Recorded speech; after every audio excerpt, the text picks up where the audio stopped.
Make the complex simple. Okay, so you, as I mentioned, may be in a space where you have come close to missing Q1 goals or your previous quarter goals, whatever the case may be, and you are determined to hit your goals currently for this current quarter.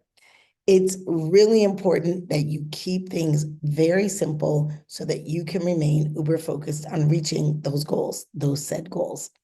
Okay, we are going to talk a little bit about the hard skills. I'm sorry, we're going to talk a little bit about what they call soft skills. I call them nuances, soft skills, whatever the case may be. Hard skills actually help you get the meeting. Nuances and understanding the nuances of sales. Some people call it the art of sales, some people call it the soft skills.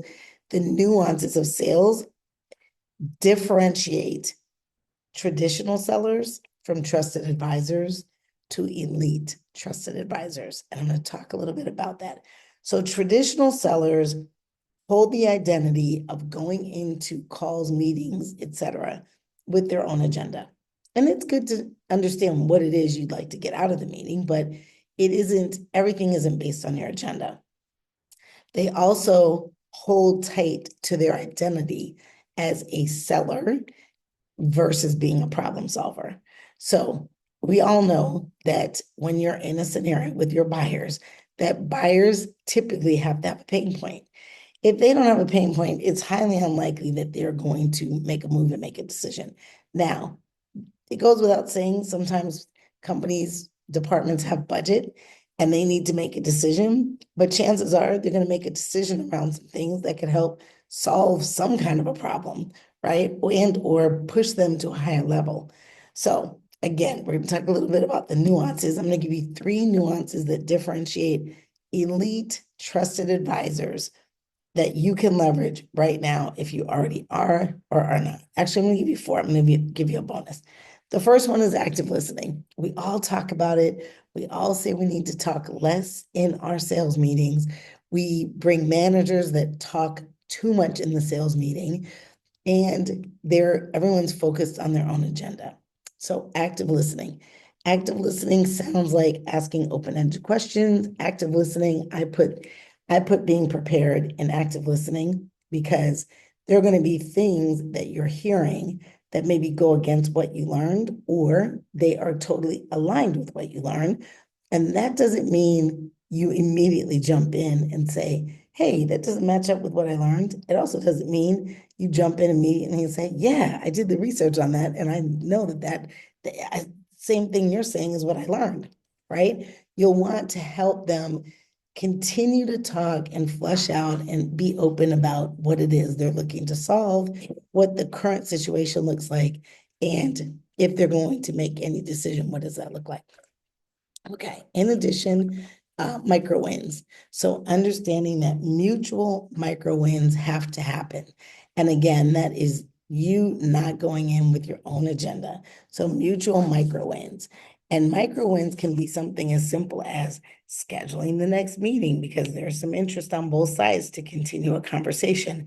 Mutual micro wins may sound like someone else is going to come into the meeting because there are additional decision makers and you've communicated enough value for them to actually invite someone else into the meeting.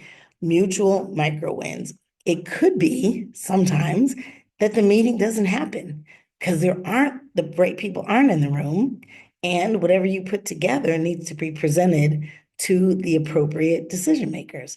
So micro wins are not always positive. Sometimes they are not positive, but they are wins. Okay. Then finally, number 3, and I said I was going to give you a bonus. So number 3 is be easy to work with. What does that mean? Like it means don't make things difficult. Translate the time zone of your meeting into their time zone so they don't have to figure it out. Don't put their name or their company name as your invite subject because guess what? Everything that they have is based on their company name.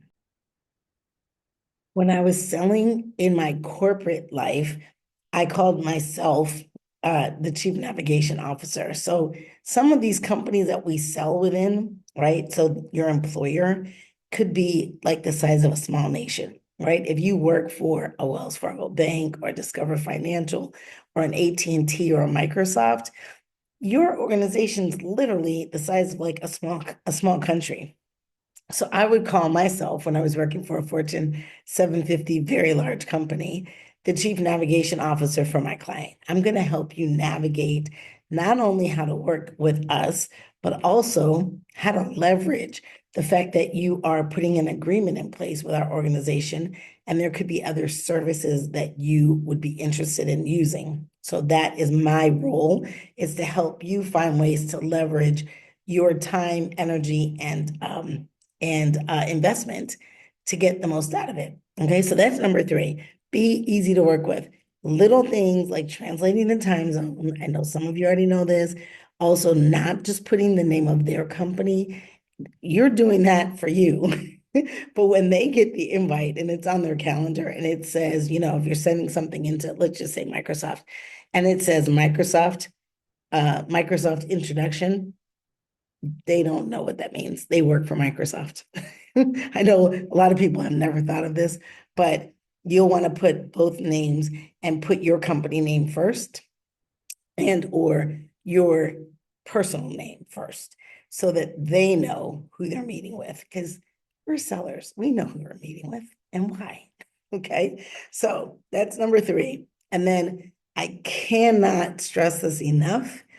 AI. And I can tell you, with 405 million people leveraging AI I said weekly, on a weekly basis, and only 5% of users know how to prompt properly, it is imperative that you understand not only how to properly prompt, but also how to leverage the right tools to get what you're looking for and to be most efficient. So leveraging AI is a bonus, but from here on out, I really do think that we have to be thinking in terms of how we leverage AI. And let me add this. If you are a tech company, a digital company, an AI company, and you are still selling traditionally, that you might want to take a look at that, because your process is part of your product. So I can remember many years ago, we were just starting to use email lists and newsletters and all the things.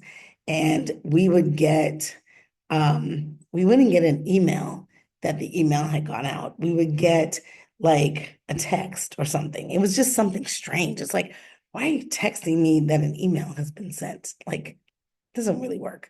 Okay, so again, make the complex simple. Soft skills: resilience, determination, and focus. Resilience, determination, and focus. Super, super important, because typically when things don't go the way we want as sellers, the old saying, like, never let them see you sweat. Sometimes we let them see us sweat. And it is the emotional intelligence part that really lifts us up and carries us through. So if you're ready to get to the next level, feel free to comment next level, or you can definitely book your call. There'll be a link in the description of this particular video. I would love to talk with you and help you sprint to your next level. This is going to be a sprint that is being offered so that I make it very cost effective in terms of an investment and getting to results right away, because we need to hit that Q2 number and be situated for Q3 and 4, or we need to hit whatever quarter we're in and whatever part of the year we're in and sprint to the end of the year. All right, stay inspired. I know you got this. And thanks so much for listening. Hey, don't forget to subscribe before you go. Okay, please. Thank you so much. I appreciate it.